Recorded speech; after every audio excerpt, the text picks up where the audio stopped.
How do things move in real life? Say a ball is moving on a flat ground and there's no external force acting on it. Will the ball eventually come to a halt? Yes, it will. Have you ever wondered why?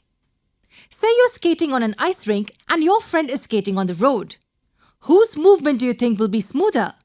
Definitely yours. When you hold a bottle in your hand, why doesn't it just slip through and fall? Sometimes when you're walking around in a mall, do you remember seeing a caution sign to warn you about the floor being wet?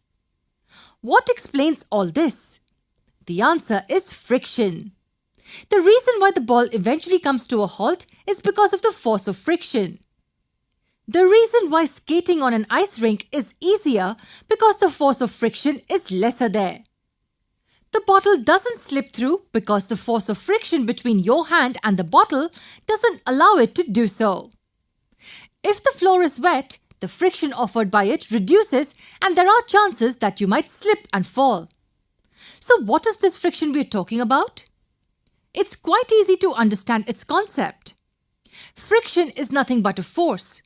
It is the force exerted by a surface where an object moves across it.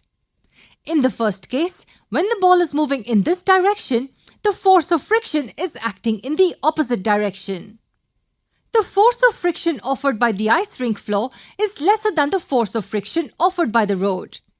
Hence, skating on the ice rink is easier and seems effortless.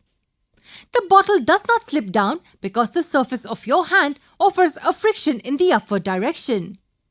And in the case of the floor in the mall, the soapy water reduces the friction offered by the floor.